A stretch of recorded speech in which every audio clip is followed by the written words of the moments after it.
Bonjour, bienvenue sur Bible 365. Nous sommes contents que vous soyez avec nous aujourd'hui, pour écouter la lecture du livre d'Ézéchiel chapitre 6 à 10. Si vous êtes nouveau, s'il vous plaît abonnez-vous à la chaîne, aimez et partagez-la pour encourager quelqu'un d'autre à écouter la Bible cette année. Bonne écoute. Ézéchiel, chapitre 6. La parole de l'Éternel me fut adressée en ces mots. Fils de l'homme, tourne ta face vers les montagnes d'Israël et prophétise contre elles. Tu diras, montagnes d'Israël, écoutez la parole du Seigneur, de l'Éternel. Ainsi parle le Seigneur, l'Éternel, aux montagnes et aux collines, aux ravins et aux vallées. Voici, je fais venir l'épée contre vous, et je détruirai vos hauts lieux. Vos autels seront dévastés, vos statues du soleil seront brisées, et je ferai tomber vos morts devant vos idoles. Je mettrai les cadavres des enfants d'Israël devant leurs idoles, et je disperserai vos ossements autour de vos autels. Partout où vous habitez, vos villes seront ruinées, et vos hauts lieux dévastés. Vos autels seront délaissés et abandonnés, vos idoles seront brisées et disparaîtront, vos statues du soleil seront abattues, et vos ouvrages anéantis. Les morts tomberont au milieu de vous, et vous saurez que je suis l'Éternel. Mais je laisserai quelques restes d'entre vous, qui échapperont à l'épée parmi les nations, lorsque vous serez dispersés en divers pays.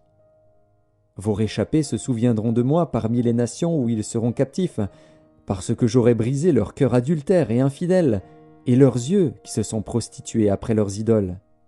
Ils se prendront eux-mêmes en dégoût, à cause des infamies qu'ils ont commises, à cause de toutes leurs abominations. Et ils sauront que je suis l'Éternel, et que ce n'est pas en vain que je les ai menacés de leur envoyer tous ces maux. Ainsi parle le Seigneur, l'Éternel. Frappe de la main, frappe du pied, et dis, hélas, sur toutes les méchantes abominations de la maison d'Israël, qui tombera par l'épée, par la famine et par la peste. Celui qui sera loin mourra de la peste. Celui qui sera près tombera par l'épée. Celui qui restera et sera assiégé périra par la famine. J'assouvirai ainsi ma fureur sur eux. Et vous saurez que je suis l'Éternel, quand leurs morts seront au milieu de leurs idoles, autour de leurs autels, sur toutes collines élevées, sur tous les sommets des montagnes, sous tout arbre vert, sous tout chêne touffu, là où ils offraient des parfums d'une agréable odeur à toutes leurs idoles. J'étendrai ma main contre eux, et je rendrai le pays plus solitaire et plus désolé que le désert de Dibla, partout où ils habitent. Et ils sauront que je suis l'Éternel. Ézéchiel, chapitre 7. La parole de l'Éternel me fut adressée en ces mots. Et toi, fils de l'homme, ainsi parle le Seigneur, l'Éternel, sur le pays d'Israël. Voici la fin vient sur les 4 extrémités du pays. Maintenant la fin vient sur toi. J'enverrai ma colère contre toi, je te jugerai selon tes voies, je te chargerai de toutes tes abominations. Mon œil sera pour toi sans pitié, et je n'aurai point de miséricorde. Mais je te chargerai de tes voies, et tes abominations seront au milieu de toi. Et vous saurez que je suis l'Éternel. Ainsi parle le Seigneur, l'Éternel. Un malheur unique. Voici, il vient. La fin vient, elle se réveille contre toi. Voici, elle vient. Ton tour arrive, habitant du pays. Le temps vient, le jour approche, jour de trouble, et plus de cris de joie dans les montagnes. Maintenant je vais bientôt répandre ma fureur sur toi, assouvir sur toi ma colère. Je te jugerai selon tes voies, je te chargerai de toutes tes abominations. Mon œil sera sans pitié, et je n'aurai point de miséricorde. Je te chargerai de tes voies, et tes abominations seront au milieu de toi. Et vous saurez que je suis l'Éternel, celui qui frappe. Voici le jour, voici, il vient. Le tour arrive, la verge fleurit, l'orgueil s'épanouit. La violence s'élève pour servir de verge à la méchanceté. Plus rien d'eux, de leur foule bruyante, de leur multitude, on ne se lamente pas sur eux. Le temps vient, le jour approche. Que l'acheteur ne se réjouisse pas, que le vendeur ne s'afflige pas, car la colère éclate contre toute leur multitude. Non, le vendeur ne recouvrera pas ce qu'il a vendu, fût-il encore parmi les vivants. Car la prophétie contre toute leur multitude ne sera pas révoquée, et à cause de son iniquité, nul ne conservera sa vie. On sonne de la trompette, tout est prêt, mais personne ne marche au combat. Car ma fureur éclate contre toute leur multitude. L'épée au dehors, la peste et la famine au dedans. Celui qui est au champ mourra par l'épée, celui qui est dans la ville sera dévoré par la famine et par la peste.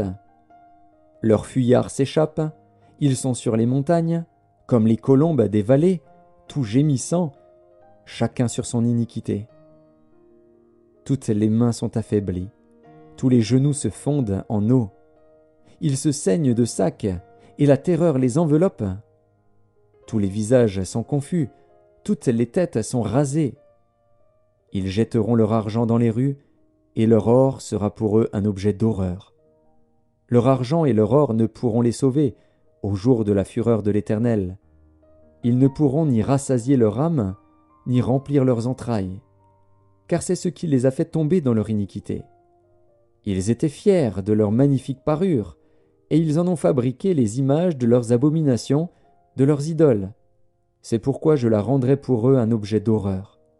Je la donnerai en pillage aux mains des étrangers, et comme butin aux impies de la terre, afin qu'ils la profanent. Je détournerai d'eux ma face, et l'on souillera mon sanctuaire. Des furieux y pénétreront et le profaneront.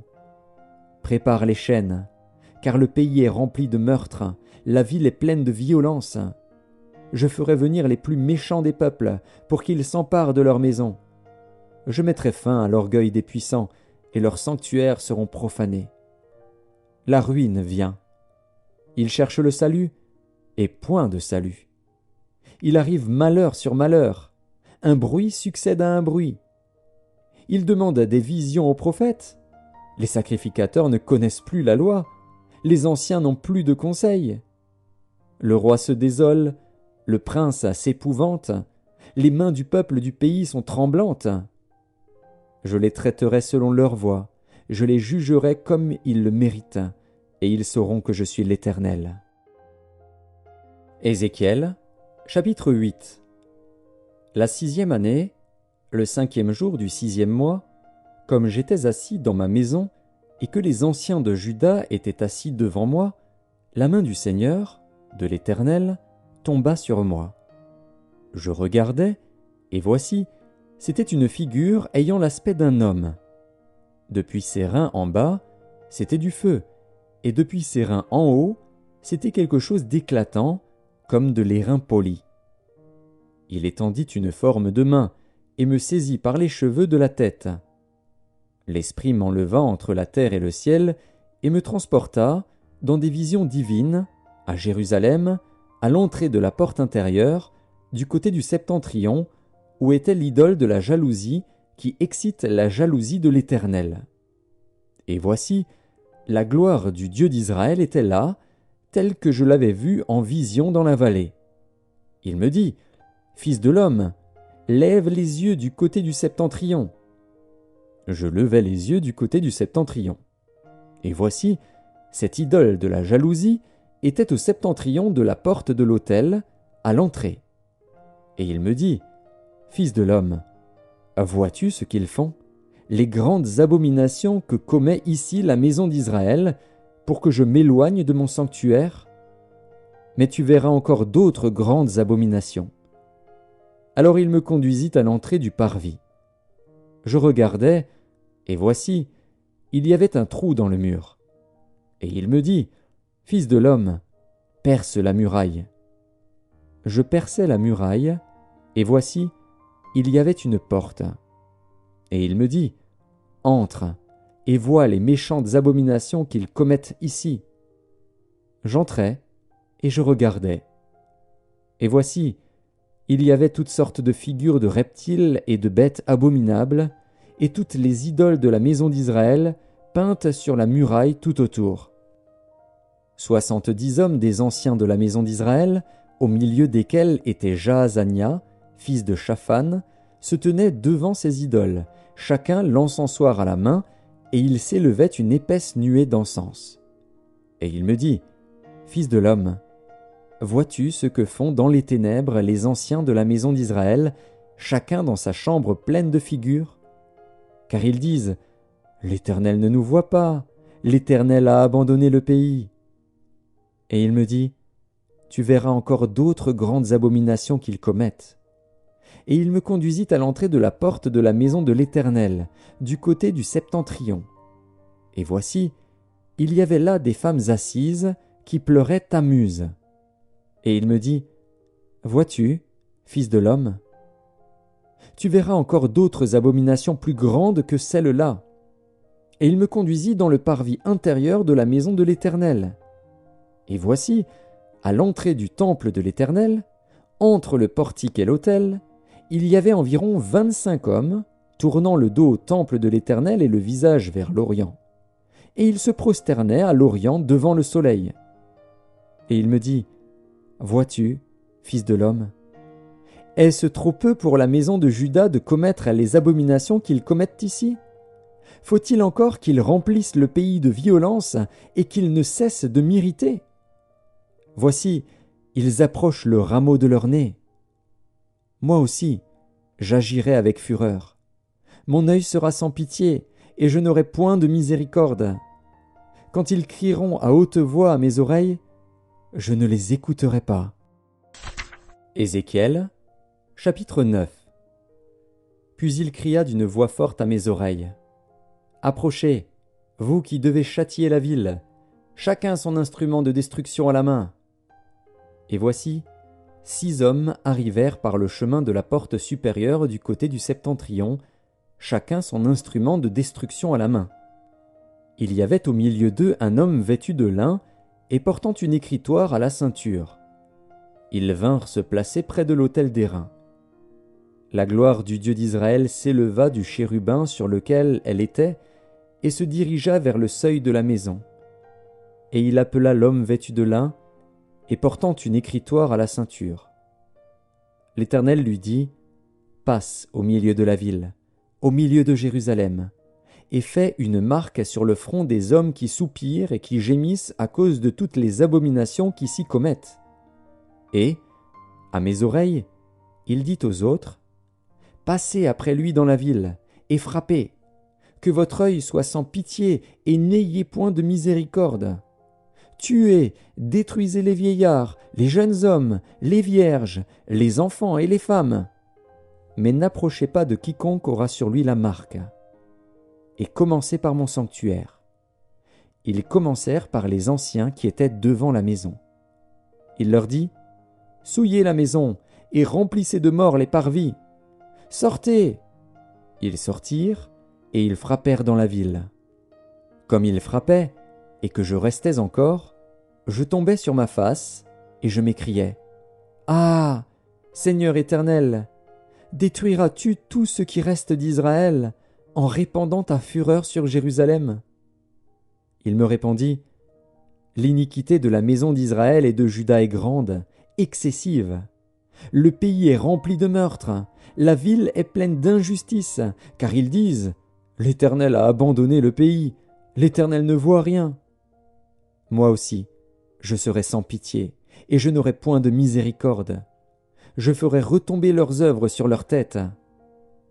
Et voici, l'homme vêtu de lin et portant une écritoire à la ceinture rendit cette réponse, « J'ai fait ce que tu m'as ordonné. » Ézéchiel, chapitre 10. Je regardais, et voici, sur le ciel qui était au-dessus de la tête des chérubins, il y avait comme une pierre de saphir. On voyait au-dessus d'eux quelque chose de semblable à une forme de trône. Et l'Éternel dit à l'homme vêtu de lin, « Va entre les roues sous les chérubins, remplis tes mains de charbons ardents que tu prendras entre les chérubins et répands-les sur la ville. » Et il y alla devant mes yeux. Les chérubins étaient à la droite de la maison quand l'homme alla et la nuée remplit le parvis intérieur.